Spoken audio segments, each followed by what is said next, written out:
Welcome back to Bad Luck Garage. Don't think I have to let you know, but we got the engine and transmission out and we are moving right along. As you just saw, I was able to go ahead, pull the engine and transmission by myself. You might have noticed I changed my game plan. I was going to pull them out separate.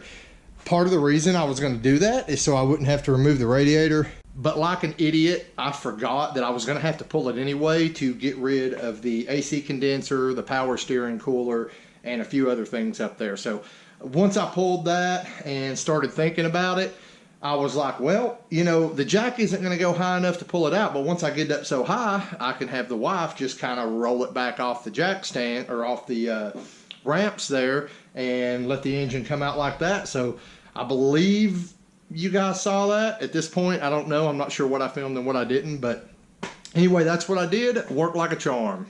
Now, moving right along, I just want to kind of make this an update and a what's coming video all at the same time. Don't want to get too crazy long with it, but over here, if you guys follow me on Instagram and the Bad Luck Garage Facebook page, then you already had the privilege of seeing this. But basically what's going on here, I did a little power steering delete. You can kind of see all I did was I cut one of the power steering lines, cut the other power steering line, and just looped it together with a small piece of hose. We are not going to be running power steering on this car. I mean, it's something that, depending on what everything looks like, I may decide to run it in the future, but I highly doubt it. The fact of the matter is, this car is going to have skinnies on it, probably 99 to 98% of the time anyway, so it's really not that hard to steer with skinnies and no power steering, guys. Even when you do it this way, this is not a power steering rack, or I mean a manual rack. It's converted over, and you know, it's, well, I'm not going to say it's a misconception because it's true. When you convert a power rack over to manual steering like this, it is harder to steer, but it's not because you're fighting hydraulics or anything like that. The reason it's harder to steer is because the power steering racks, they tend to have like quicker gear ratios, I guess you could say, where a manual steering has a longer gear ratio. Think about it like your rear end, guys. You know, if you've got a 411 rear end, your engine doesn't have to work as hard to turn the tires over. Whereas if you have like a 273 rear end, the engine has to work harder. Well, it's the same thing with steering, guys. Most of your manual steering racks, they have a taller gear ratio, so it takes more turns to go lock to lock, but it's easier to steer. Whereas, you know, this is designed for power steering pump to be assisting you. So it allows them to do a tighter gear ratio where it only takes a couple turns to go lock to lock. But like I said, the bad news is doing it this way, it is going to make it a little harder for us to steer. But since I'm going to be running skinnies on the front, it's not a big deal. You know, it may be a little difficult when the car's not moving. Once the car's moving, you can't tell anyway. Now, before I go on with the update, something I've been meaning to do for a while, and I honestly feel like a complete ass for not doing it yet, is give a shout out to Carl Williams. If you guys don't know Carl Williams, he runs the LS Swaps and Stuff Facebook page. Yeah, sorry guys, I'm having a brain fart again. But he runs the LS Swaps and Stuff Facebook page, and also he has the YouTube channel. So I want to give him a shout out. He actually sent me some decals that they were really cool to me as of a month ago because I had my first grandchild. The problem I had was I wanted to put the decal up on our door of shame over here, but he sent me white decals. And I was trying to figure out how I could put a white decal on a white, you know, backboard and still see it. And then it came to me that I actually had some black vinyl. So that's what I ended up doing. I put a little piece of black vinyl up here and then put the decal he sent me. You can see that it says Pop Pop Shop. It's got him, you know, pulling his little boy or grandson, I'm not sure which, in a wagon. And right there, Swaps and Stuff. Go check it out. It's actually a pretty cool Facebook group. It's up and coming. He's had it out for a while now. He's actually got quite a few projects on there. So check him out. Carl, I'm sorry it's taken me this long to give you a shout out, man, but I do appreciate the decals. And you are officially on the door of shame. It's not a bad thing, guys. But if you guys want your sticker up there on my door of shame, just send it to the P.O. box. It's listed in the description of every video. I will stick it up there and give you a shout out. Now moving on to Chaos Theory here, I just wanted to kind of let you guys know what my plan of attack is over the next week or two. So first off, we are going to be doing an AC delete right here. Basically, we're going to be getting rid of all this. I have bought a fiberglass reproduction of the non-AC box. So we're going to be putting that in. I think I have to change to a non-AC fan. So I'll have to buy that. So that may be later this week. But this weekend, the plan is we're going to roll this guy out and go ahead and get this engine bay cleaned up, because I'm not going to waste any time, guys. As soon as we get this engine bay cleaned up, get it rolled back in here, I'm going to do a video on the UMI LS swap mounts that we're going to be using on our stock K member here.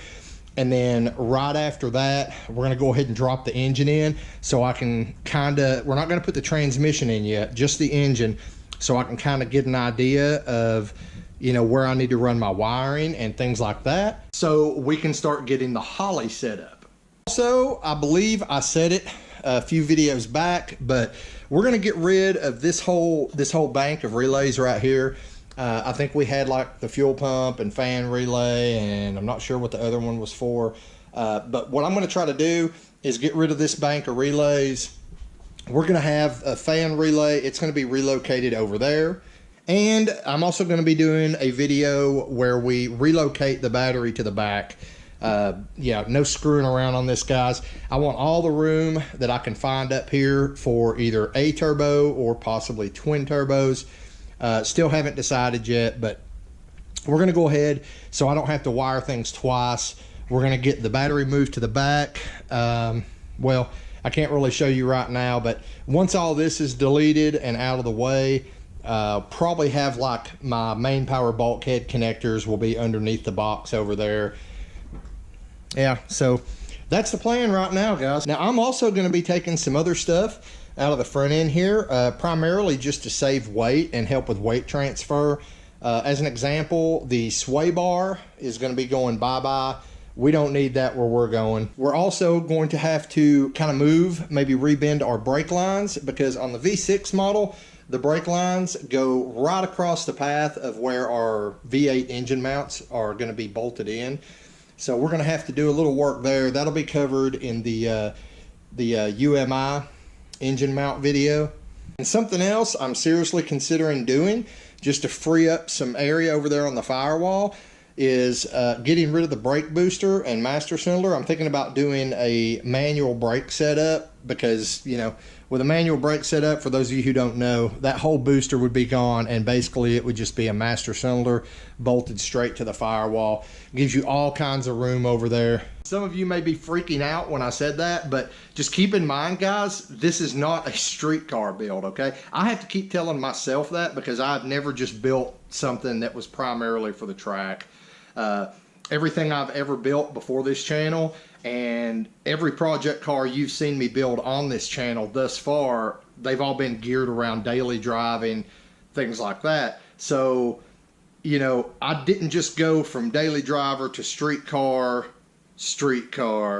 to race car. I'm skipping the whole street car thing and going straight from daily driver to pretty much 75% race car. I mean, when I'm finished, you know, I could probably pull a power cruise or something like that in this thing, but it's not going to be something that I'm going to want to just get out and cruise around in all the time, guys. I mean, that's why we've got the Corvette, the DR Nova, you know, the other project vehicles. This guy's going to be pretty much track focused, so anything that I don't think I'm going to really need, it's going to go. I am going to keep the windshield wipers, and we are going to have a heater. Some of you may be saying, why the fuck do you need a heater in a race car? Well, if you've ever pulled into a staging lane with no heater and it's humid outside and you can't freaking see out your windshield, then you'd understand. So yeah, if anybody's bitching about that, you can just take that shit on, man, because I've been there, done that, don't want to do it again. Don't need AC, definitely want a heater. And I know you can get the little, you know, the little hot rod heaters, but the heater works in this thing. So the easiest and most cost-effective way to maintain a heater in it was just to do, you know, one of the heat-only boxes. You know, they actually had that option. Actually, I had a Trans Am GTA that had the heater and radio factory delete. It was set up as a factory race car or whatever. So it actually had that box in it. You know, it didn't even have a freaking AC. But yeah, that's what we're doing, guys. I mean, that's my little update. I'm going to try to cut myself off before I get rambling too much. But over the course of this week, I'm just going to try to work on, you know, getting some of this bullshit out of here that's going to be in the way this weekend when we go to clean. Hopefully, I will have time after work to go ahead and do the AC delete. And I may not get that video out till like Saturday, but I'm hoping that I can go ahead and get it done. So it'll, you know, so all this won't be in the way when we're scrubbing down the engine bay here. And as I said before, I'm not going to paint this like we did the DR Nova or anything. I'm just, you know, I'm just going to get it cleaned up. The whole situation here, guys, why I'm getting rid of stuff I don't need, it's not just about weight. It's also about ease of working on things, because the fact of the matter is this thing is going to go through several different engines. We're probably going to be popping engines from time to time, and I want to make it as easy as possible to, you know, put engines in and out of, as easy as possible to work on. Somewhere down the road, I would even, you know, I would like to get like a UMI tubular K member, you know, some stuff like that. That makes things a lot easier to get in and out, but it's just not in the budget right now, guys. So we're going to have to wait on that and work with what we got for now. But that's pretty much it, guys. That's my little update. Hope you enjoyed it. The engine's out. We're making progress now. Ball's rolling. If you haven't subscribed and you want to keep track of this build, make sure you subscribe. And don't forget to click the notification bell, guys, because I keep getting guys asking me about stuff that we've already done videos on over the last couple months, and they haven't seen the videos. If you do not click on that notification bell, you will not be notified that I have a new video out. You will miss videos. You will ask questions, and I will tell you to go back and watch videos. That's just kind of how this works. So anyway, I've got to go around this engine, make sure there's no more sensors or anything I need. You've got to get off YouTube because you're not getting any freaking thing done watching me. So thanks once again for watching, guys. Make sure you give this video a thumbs up, share it with a friend. Now get out in the garage, get something done, and I'll see you next time here on Bad Luck Garage.